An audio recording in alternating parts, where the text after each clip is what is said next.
Bienvenue sur Africa 24 dans cette nouvelle édition du Non-Stop Info. Voici les titres de l'actualité.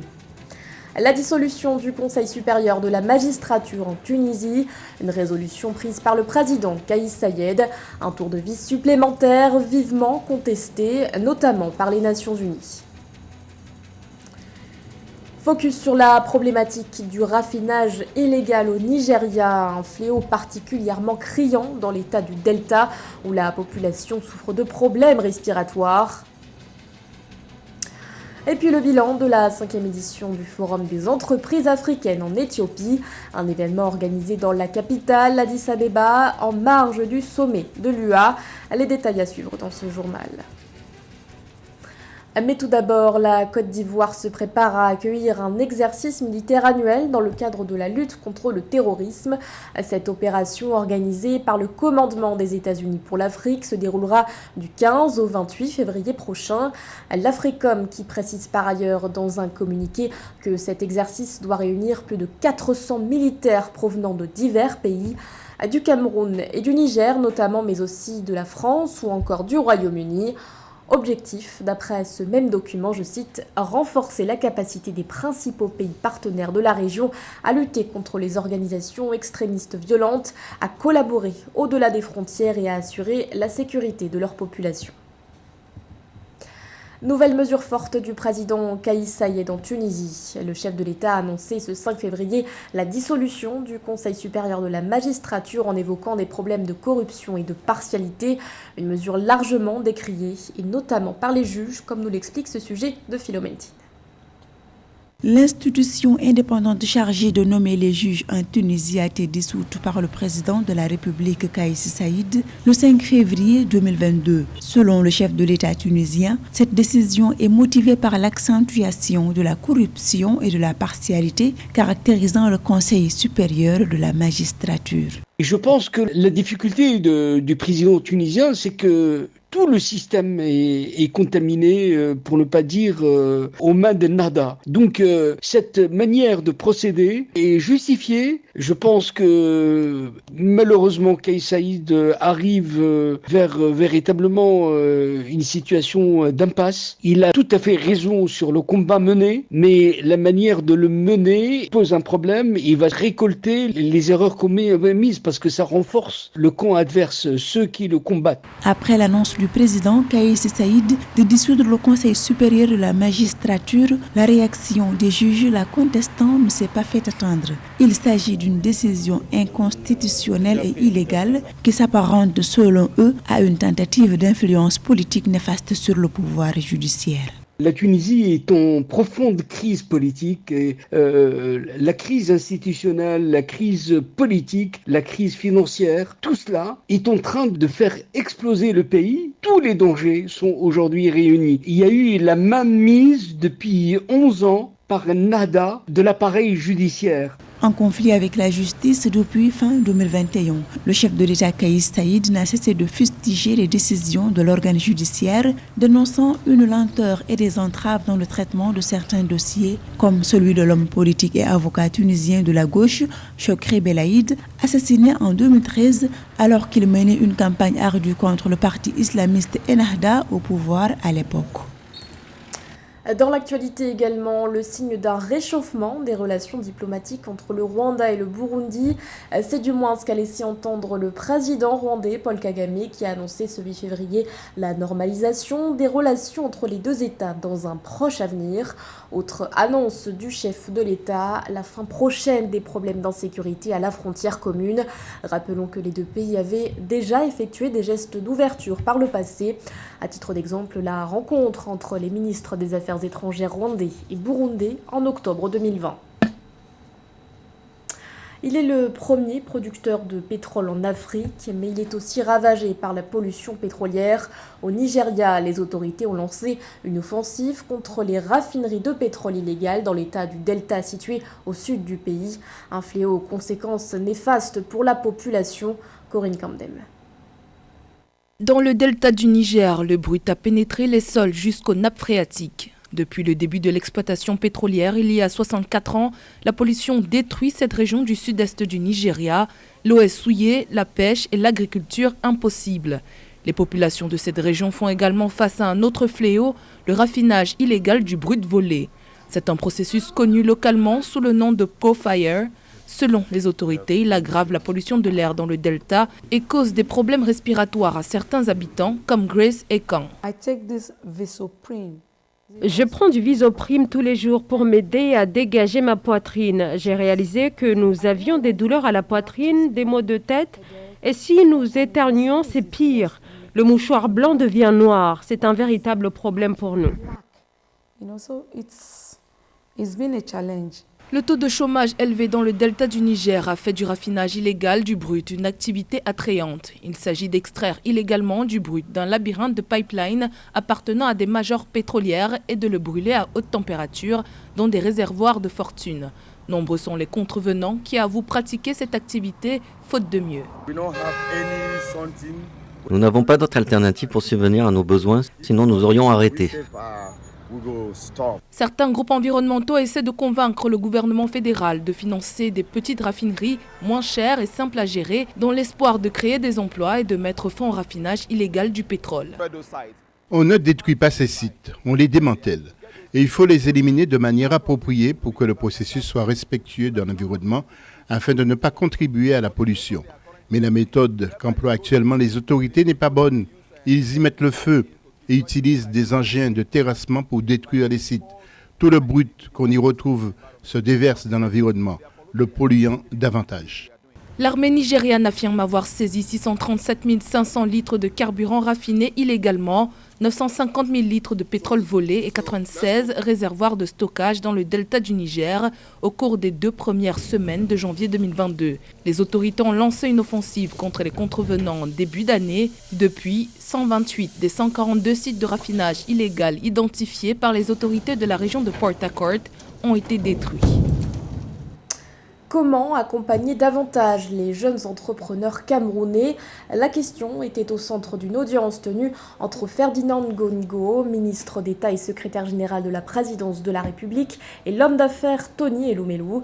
Sa fondation a d'ailleurs ouvert début janvier les candidatures pour le programme d'entrepreneuriat. Marie-Raphaël Antolo.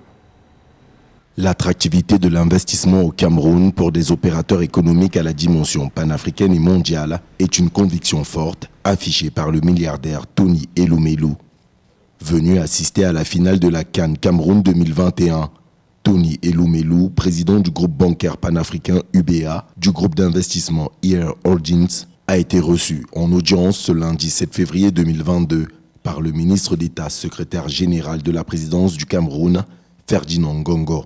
Tony Elumelu, convaincu par l'attractivité forte du Cameroun en termes d'investissement et de développement économique, a partagé sa vision et les perspectives de la filiale camerounaise United Bank of Africa et son engagement à faire émerger de jeunes entrepreneurs au Cameroun à travers la Tony Elumelu Foundation. Je suis venu remercier le président pour le soutien qu'il a apporté à la United Bank of Africa au Cameroun. Je suis également venu féliciter le président pour avoir abrité la CAN Total Energy 2021, qui a été un moment si merveilleux pour moi en tant qu'Africain avec le niveau d'organisation, les infrastructures sportives. Je ne sais si vous êtes informé de la collaboration de United Bank of Africa à travers avec le gouvernement camerounais pour financer le stade dans lequel nous avons assisté au match hier. Voir cette œuvre a suscité en moi un sentiment d'accomplissement.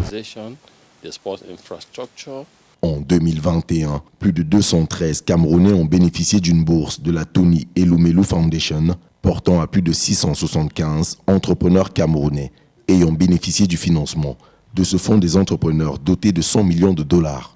Un engagement que le milliardaire nigérian Tony Elumelu a partagé avec son hôte, tout en lui confirmant le soutien de sa filiale, United Bank of Africa, aux différents projets de développement du Cameroun, à l'image du soutien apporté aux infrastructures de la CAN Cameroun 2021, qui offre des emplois et perspectives à de jeunes Camerounais.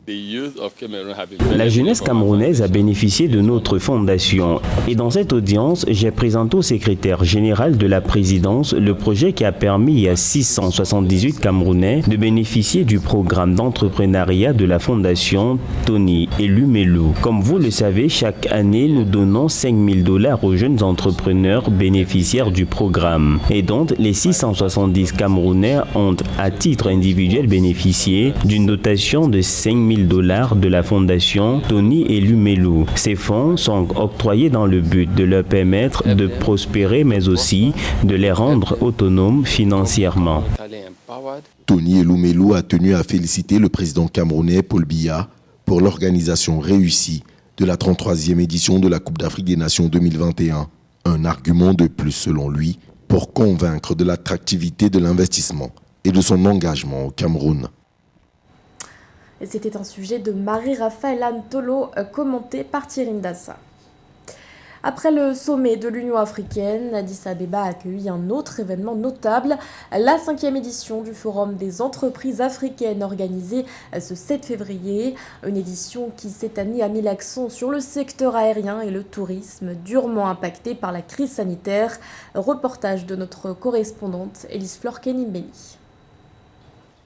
Investir dans les infrastructures de transport multimodal afin d'optimiser les avantages de la zone de libre-échange continentale africaine. Focus sur le transport aérien et le tourisme. C'est sur ce thème que les travaux du 5e Forum des entreprises africaines se sont tenus le 7 février 2022 à Addis Abeba. Ce rendez-vous annuel du donner et du recevoir vise à engager en 2022 les secteurs privés et publics africains pour une optimisation collective en vue de réaliser l'agenda 2063 de l'Union africaine et le programme de développement durable à l'horizon 2030.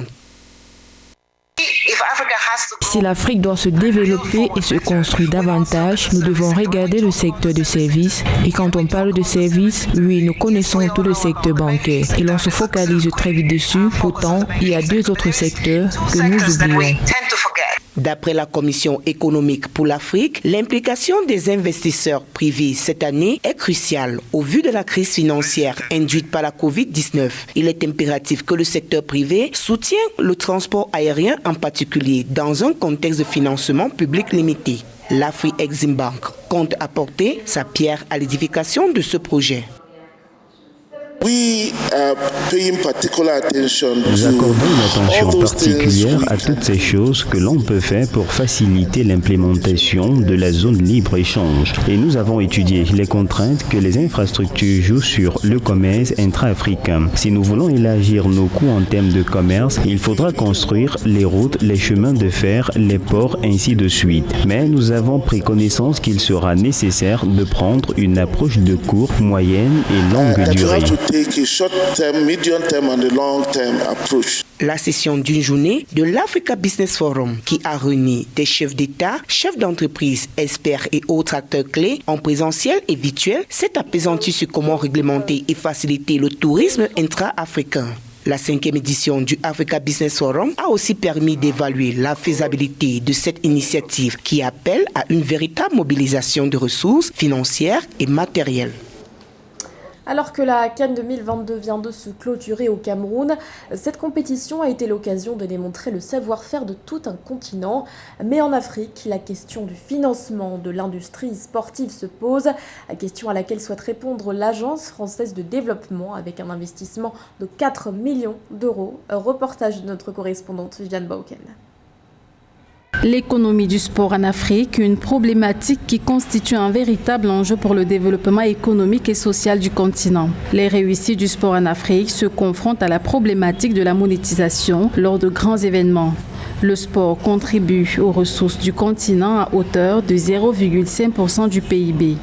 L'Agence française de développement souhaite apporter sa contribution en mobilisant une moyenne de 4 millions d'euros pour le financement des académies sportives. Et moi, je veux plaider pour le rôle des banques publiques de développement. L'AFD en fait partie, mais on en a réuni un grand nombre qui commencent petit à petit à s'intéresser au sport. Pour 2 raisons, les banques publiques de développement, elles sont en contact avec le public, évidemment, donc elles peuvent faire ce que Yannick appelait de ses voeux, c'est-à-dire que des budgets publics plus importants soient alloués au sport. Et puis, les banques publiques de développement, elles connectent avec le secteur privé. En Afrique, certaines disciplines sportives connaissent une grande popularité qui peut favoriser les financements pour le développement infrastructurel. Le Cameroun, avec ses nouveaux stades de la CAN 2021, réalise un saut qualificatif lui permettant de pouvoir organiser les mondiaux et les Coupes d'Afrique dans plusieurs disciplines. Le Sénégal est aussi une référence en Afrique. En vue des Jeux olympiques de la jeunesse en 2026, le gouvernement sénégalais a décidé de rénover le stade Iba Mar Diop à Dakar. Cette initiative permettra ainsi la transformation d'espaces communautaires déjà connus des riverains et renforcer la cohésion sociale, notamment à travers la création d'emplois et d'activités socio-éducatives de proximité. On a lancé une plateforme qui s'appelle Sport en commun. Beaucoup d'entre vous y sont déjà. C'est très simple, c'est précisément avoir un endroit où on connecte les porteurs de projets, notamment les athlètes qui veulent investir, qui veulent rendre, qui veulent être présents dans les communautés, et puis tous les appels à projets, tous les financeurs, tous ceux qui veulent progressivement prendre leur part dans cet effort commun. Le sport et toute son industrie en Afrique doit participer au rayonnement des athlètes à l'international. Les États africains se doivent d'établir les politiques africaines afin de favoriser le développement des initiatives à l'instar du programme NBA Cares qui a créé 77 centres sur le continent et le basketball sans frontières qui a permis à de jeunes talents africains dont les figures emblématiques sont les Camerounais Pascal Siakam, champion NBA, et Joel Embiid d'être repérés et recrutés dans les équipes de la NBA, la plus grande ligue de basketball dans le monde. Ce journal a été réalisé par l'ensemble de la rédaction. Merci de votre fidélité. L'actualité continue sur Africa 24.